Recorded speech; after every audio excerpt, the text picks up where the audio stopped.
नमस्कार मित्रांनो, नर्सिंग किशोर सेवा मी आरोग्यदाता चॅनलमध्ये मी अक्षय तुम्हा सर्वांचं मनापासून स्वागत करते।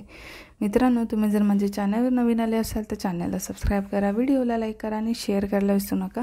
तर आजच्या व्हिडिओमध्ये बघूया आपण जीएनएम थर्ड इयरमध्ये रोल प्ले आणि फर्स्ट इयरला पण रोल प्ले।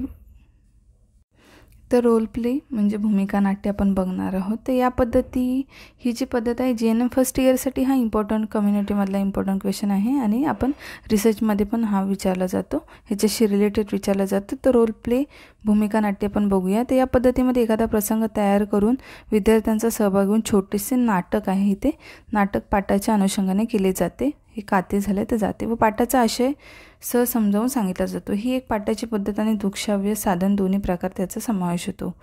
ही पद्धती वर्गात किंवा वर्गाबाहेर पथनाट्य स्वरूपात घेता येते रोल प्ले। ठीक आहे, केव्हा करायचे पथनाट्य? तर पाठाच्या सुरुवातीला इंट्रोडक्शन, पाठामध्ये आवड निर्माण होण्यास, पाठांच्या मध्यंतरात सुरुवातीस पाठ समजावून सांगितल्यानंतर पाठातील मुद्दे प्रशिक्षणार्थींना समजावून सांगण्याकरता रोल प्ले करता येतो।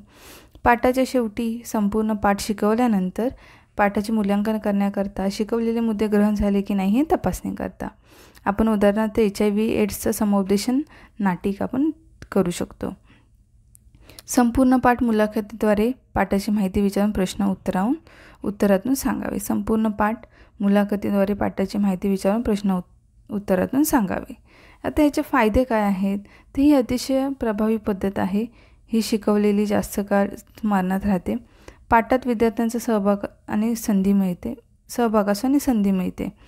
प्रशिक्षणार्थींना त्यांना आपली कला कौशल्य प्रदर्शित करण्याची पण संधी मिळते। रोल नाट्य भावनात्मक परिस्थितीतून जाण्यास मदत होते। ठीक आहे, असे फायदे। तर याचे तोटे काय असू शकतात? तर कधी कधी विषयांतर होते, तयारी नसल्यास जास्त वेळ घेणारी आहे।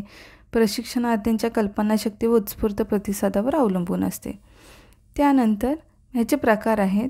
तर दोन प्रकारे पूर्वनियोजित प्री प्लॅन रोल प्ले, आकस्मिक इन्स्टंट रोल प्ले। तर पूर्वनियोजित जे नाटक आहे ते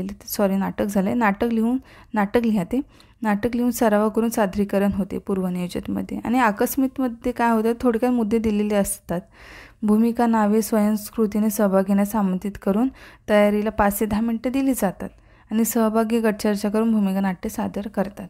तर हा आहे आकस्मिक। असे दोन प्रकार आहेत, आकस्मिक, पूर्वनियोजित हे दोन प्रकार आहेत, ज्याच्यामध्ये सराव केलेला असून दुसऱ्यामध्ये अचानक सांगितलं जातं आणि मग तुम्हाला रोल प्ले करायचं असते। हे त्याचे दोन फायदे आहेत आणि तोटे आहेत। फायदेच्या 5 आणि तोटे हे पण लिहायचं आहे आणि केव्हा करायचं आहे तेही सांगितलेलं आहे, तर तुम्ही ते समजून घ्या। आणि रोल प्लेमध्ये या पद्धतीमध्ये एखादा प्रसंग तयार करून विद्यार्थ्यांचा सहभाग घेऊन छोटेसे नाटक पाठाच्या अनुषंगाने केले जाते व पाठाचा आशय समजावून सांगितला जातो। हे रिसर्च मॅनेजमेंट जीएनएम थर्ड इयरसाठी सुद्धा इम्पॉर्टंट आहे आणि कम्युनिटीमध्ये पण हा प्रश्न विचारला जाऊ शकतो किंवा डिफरन्स विचारला जाईल, तर तुम्हाला लिहिता आला पाहिजे किंवा सांगता आला पाहिजे। ENM वाल्यांना, जीएनएम फर्स्ट इयरवाल्यांना आणि जीएनएम थर्डवाल्यांसाठी हा इम्पॉर्टंट क्वेश्चन आहे। लवकरच भेटू आपण पुढच्या व्हिडिओमध्ये। तोपर्यंत काळजी घ्या, मस्त राहा, स्वस्थ राहा, धन्यवाद।